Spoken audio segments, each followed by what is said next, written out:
विरोधक म्हणतात हे काय चाललंय, सगळं फुकट सगळं फुकट. अरे माझ्या गोरगरिबांना फुकट मिळू द्या की, तुमच्या बाचं काय जात आहे. आणि आपलं राज्य देणार आहे, ताकदीचं आहे. बघा सरकारने काय काय केलंय बघा.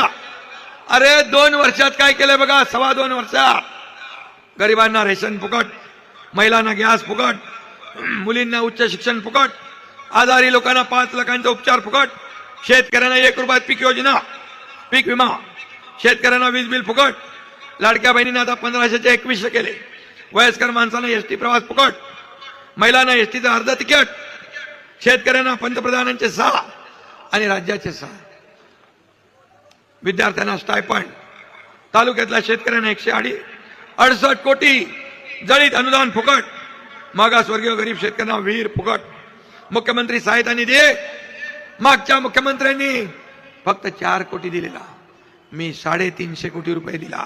350 कोटी, 1 लाख लोकांचे जीव वाचवले. 1 लाख. हे मांजर आडवं घालणारच, म्हणतील आचारसंहिते पैसे देता येणार नाही, मग बदनाम करतील. निवडणूक आयोगाने यांची योजना बंद केली म्हणून आम्ही ऑक्टोबरमध्येच नोव्हेंबरचे पण पैसे देऊन टाकले. आता तुम्हाला सांगतो 20 तारखेला तुमचं मतदान होईल आणि डिसेंबरचे पैसे तात्काळ तुमच्या खात्यात जमा होतील.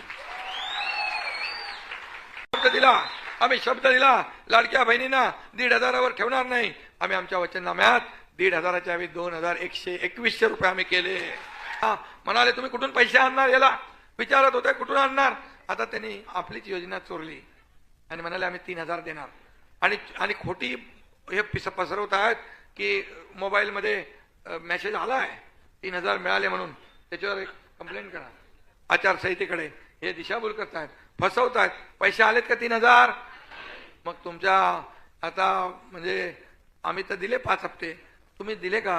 कुठून देणार? खोटारडे तुम्ही, फसवणारे तुम्ही.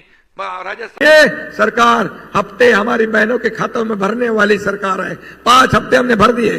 हमें मालूम था नवंबर में ये लोग आड़े आएंगे, ये बिल्ली आड़े आएगी, विपक्ष कहेगा आचार संहिता लग गई है, इसलिए हमने अक्टूबर में ही नवंबर के पैसे दे दिए हमारे बहनों को. और मैं कहता हूं अभी जैसे 20 तारीख को मतदान होगा, 20 तारखेला मतदान झाल्यानंतर ताबडतोब डिसेंबरचे पैसे तुमच्या खात्यात जमा होणार.